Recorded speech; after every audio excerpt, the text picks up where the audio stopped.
Just आता आम्ही पुणे विभागामधून आलेलो आहोत. MD-CPR टीम जवळपास 8 ते 10 लोक आहोत आणि आता पोहोचलेलो आहोत बेडशी लेणीवर. आता पायऱ्या चढायला सुरुवात आहे आणि थोड्या वेळातच आम्ही आता बेडशी लेणीवर पोहोचतो आणि तिथे काय आहे आता पुढचं आपण पाहूया.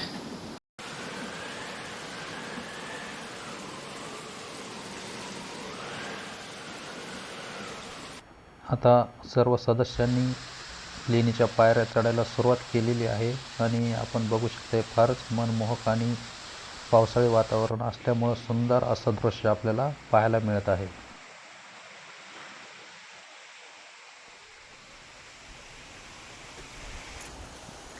आणि आपण आता एकदाचे बेडशे लेणीवरती पोहोचलेलो आहोत. बघू शकता आपण बेडशे लेणीचा फार सुंदर असा नजारा आहे आणि खरोखरच बेडशे लेणी फार छान आणि सुंदर आपल्याला बघायला मिळत आहे. छोटंसं उगलेलं गवत आणि आजूबाजूचा परिसर बघता या सुंदरतेमध्ये या परिसरानं अजूनसुद्धा भर टाकलेली आहे.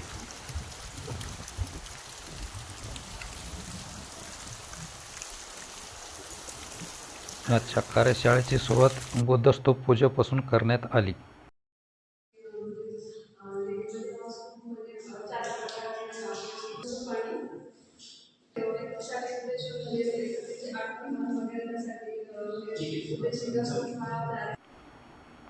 कार्यशाळेला आलेल्या सर्व सदस्यांनी लेणीची माहिती देण्याचा आणि घेण्याचा अतोनात प्रयत्न केला की जसे की आज आपण कार्यशाळेला आलेलो आहोत तर इथून काहीतरी घेऊनच जायचा हा निश्चय करूनच सर्व सदस्य आज कार्यशाळेला हजर होते.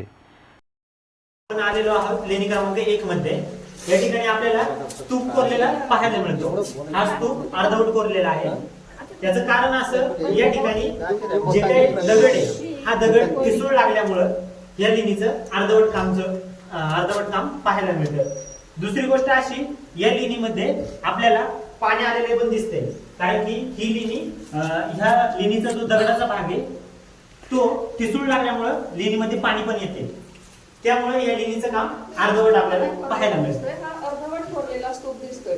तर अर्धवट ह्यासाठी कोरलेला दिसतोय की आधीच्या काळामध्ये आपल्याला दगडाचं परीक्षण करण्यासाठी काही वर्षानुवर्ष काही म्हणजे दगड कोरून ठेवण्यात यायचं की त्या दगडावर काय परिणाम होतो त्या आपण पुढे लेणीचा मध्ये काय उपयोग करू शकतो का त्यासाठी आपण लेणी वगैरे तिथे कोरू शकतो का त्यासाठी ते परीक्षणासाठी वर्षानुवर्ष ते दगड असं कोरून ठेवलेलं जायचं. त्या वातावरणाचा परिणाम वगैरे काय होतो त्यासाठी. तर तुम्ही बघू शकता इकडे हा इथे अर्धवट हे काम झालेलं दिसतंय आपल्याला. तर ह्यासाठी की हा दगड आपल्याला ठिसूळ लागतोय म्हणून हे अर्धवट काम झालंय. आणि हे लेणी कोरताना आपल्याला 3 भागामध्ये लेणी कोरण्याचे काम करायचे. म्हणजे 3 टीम असायच्या आधीच्या काळामध्ये. तेव्हा तर पहिली टीम यायची ते फक्त हे कोरून जायची किंवा हे बांधकाम करून जायची. तर आणि दुसरी टीम आल्यानंतर ते फिनिशिंग वगैरे काम करायची. आणि ते फिनिशिंग झाल्यानंतर म्हणजे तुम्ही बघू शकता हे सगळं फिनिशिंग वगैरे अर्धवट राहिलेलं आहे. आणि त्यासाठी म्हणजे ही लेणी ह्या स्तूपाला दगड जो आहे ना तो ठिसूळ असल्यामुळे इथला अर्धवट काम ठेवण्यात आलेलं आहे. इथे बघू शकता तुम्ही पाणी पण साचलेलं आहे. आणि इथे 3 टीमने पहिल्याच्या काळात काम केलं जायचं. पहिली टीम करायची ती म्हणजे तिथे म्हणजे कोरायचं काम करायची. दुसरी टीम आबडधोबड काम करायची आणि तिसरी टीम म्हणजे फिनिशिंग द्यायची. असंच काय हा दगड ठिसूळ असल्यामुळे इथे काम करण्यात आंदोलन झालं. या ठिकाणी एक पाण्याचं टाकं म्हणजे पाण्याची पोळी बोललं जातं आणि ह्या पाण्याच्या पोळी ठिकाणीच हा एक शिलालेख आहे. शिलालेख लिपी धम्मलिपी आहे आणि भाषा प्राकृत पाली भाषा आहे. तर त्याचं थोडक्यात आपण वाचन करूया की कसं आहे. तर पहा ह्या ठिकाणी लिहिलेलं आहे सुरुवातीला एक त्रिरत्न आहे आणि त्रिरत्नाच्या पुढे लिहिलेले आहे शब्द धम्मलिपीतून महाभोय बालिकाय महादेवी महारठिनीय सामडिनिकाय देय धम्म अपदेवनक द्वितीयकाय. म्हणजे याचा थोडक्यात अर्थ असा होतो की महाभोय बालिकाय म्हणजे महाभोय याची मुलगी कोण महादेवी महारठी सामडिनिका ही कोण आहे अपदेवनक द्वितीय काय म्हणजे दुसरी अपदेवनक याची दुसरी पत्नी आहे आणि तिच्याकडून हे धम्माला दान दिलेलं आहे. देय धम्म म्हणजे देणगी. हे धम्माला दान दिलेल्याचा हा शिलालेख इथं आपल्याला पाहायला मिळतो. तर बेडशी लेणीला या ठिकाणी मेन चैत्यगृहाच्या चैत्यकामणीच्या समोर एक शिलालेख आहे. तर तो शिलालेख पाहूया आपण. तर ह्या शिलालेखाची लिपी जी धम्मलिपी असून भाषा प्राकृत पाली आहे. तर त्यानुसार आपण आता ह्याचं वाचन करूया काय काय आहे. तर पाहूया धम्मलिपीमधून लिहिलेलं आहे. नासिकतो आनदस सेठीस पुतस नासिकतो आनंदस सेठीस पुतस देय धम्म. आता हे दोन अक्षर तिथं एक काळाच्या ओघात गेलेले आहे. तर याचा उत्तर म्हणजे अर्थ काय होतो की नाशिकचा आनंद नावाचा श्रेष्ठी म्हणजे शेठ किंवा तो व्यापारी वगैरे असेल, पण इथं श्रेष्ठी की त्यांचा आनंद नावाचा त्यांचा मुलगा कुसनक असेल, तर यांच्याकडून हे दान दिलेलं आहे. तर दान दिलेलं कुठला हा एरिया म्हणावा लागेल आपल्याला की हे लेणं दान दिल्याचा हा या शिलालेखामध्ये तो उल्लेख दिसतो आपल्याला. ऐकून घ्या ना पुढचा. बरोबर आहे, बरोबर. आम्ही एकदम पॉईंट केलं. त्याच्यात दोन गोष्टी झाल्या. काय झालं, येतात दगड लागला आता तिथं जातो सुरुवात आहे. म्हणून सुरुवात काय केली तुम्ही तिथून सुरुवात केली. पहिली सुरुवात कुठून झाली, देवी कोणाकडून सुरुवात केली आपण ते मध्ये कपडा पाहिजे तिथून सुरुवात आहे. थोडं झालं जर रस्ता लागला म्हणून रस्ता दगड अजून आतमध्ये गेले. जर अजून दगड पक्का लागला तर इथं आल्यानंतर त्यांना हे कळलं की आता जरा बरंच आहे, इथं दैत्य कोणाला काही अडचण नाही.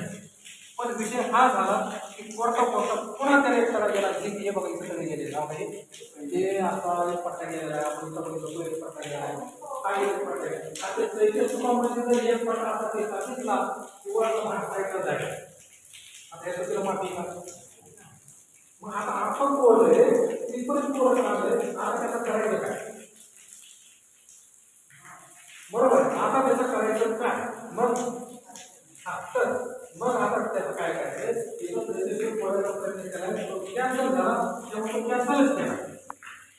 लक्षात घ्या, पोराचा प्रयत्न झाला तो कुठेतरी डॅमेज झाला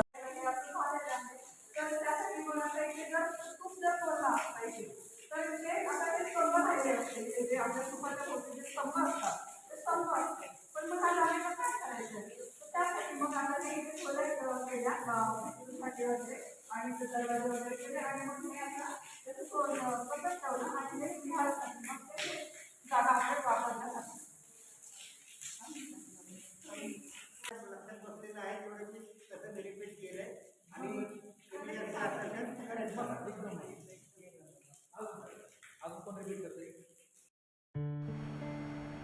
आता बघता बघता दुपार झालेली आहे, सर्वांना भुका लागलेल्या आहेत. त्याचप्रकारे आजची कार्यशाळा ही फार रंगतदार पद्धतीने पूर्ण होत आहे आणि सर्वांनी आता मनसोक्त आणि खेळीमेळीच्या वातावरणामध्ये जेवणाचा आनंद घेत आहेत.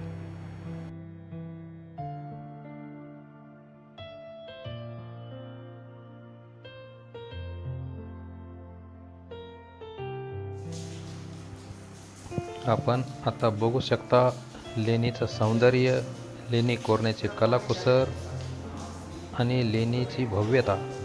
जर तसं बघायला गेलं तर मावळ विभागातली ही सर्वात सुंदर आणि व्यवस्थित जशास तशी असणारी लेणी आहे. लेणी तशी छोटीशी परंतु फार आकर्षक आणि सुंदरतेनं नटलेली आहे. पावसाळ्याच्या वातावरणात तर तिचं सुंदरतेचं रूप अधिकच खुलून दिसत आहे. आवर्जून सांगण्यासारखी गोष्ट एक म्हणजे लेणीचं बारीक सारीक गोष्टीमध्ये विचार केलेल्या गोष्टी आणि तेवढीच बारीक सारीक गोष्टीत केलेली कलाकुसर ही फार आणि फारच शोभून दिसते. असंच नाही की पूर्ण लेणी ही बारीक सारीक गोष्टीनं सुशोभित आणि नटलेली दिसत आहे. कारण प्रत्येक लेणी कोरताना ह्याच गोष्टीचा विचार केला जातो. कारण काळ्या कातडात कोरणे म्हणजे फारच जिकिरीचं काम असल्यानं बारीक सारीक गोष्टीकडे त्या ठिकाणी लक्ष दिलं जायचं आणि त्या पद्धतीनं कुठेही चूक होऊ नये ही पुरेपूर त्यावेळेस काळजी घेतली जायची. अशाच प्रकारे ह्या लेणीमध्ये सुद्धा बारीक सारीक गोष्टीची काळजी घेण्यात आलेली आहे आणि अशा प्रकारे फार सुंदर आणि छानपैकी नजारा आपल्यासमोर दिसत आहे.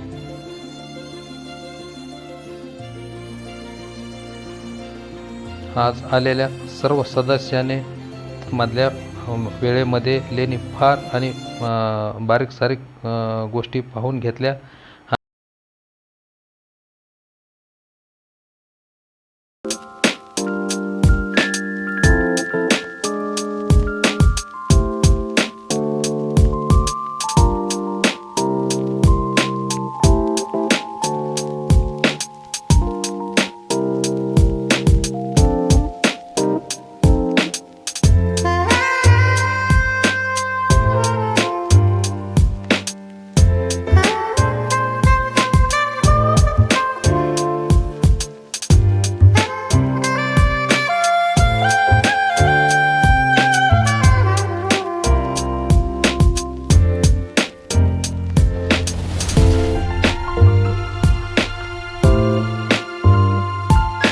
बेडसे लेणीतील हा स्तूप फारच सुंदर, मनमोहक आणि मनाला भावणारा आहे.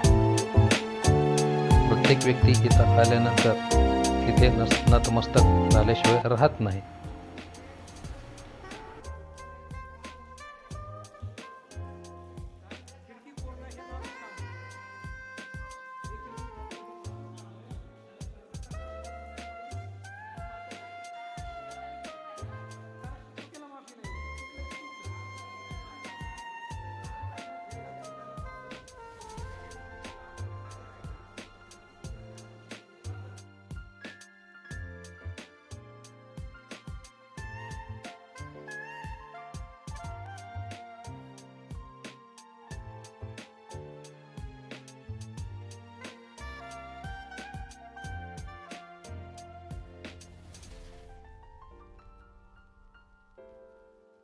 आजची कार्यशाळा कशी झाली यावरही प्रत्येकाचं मनोगत घेण्यात आलं.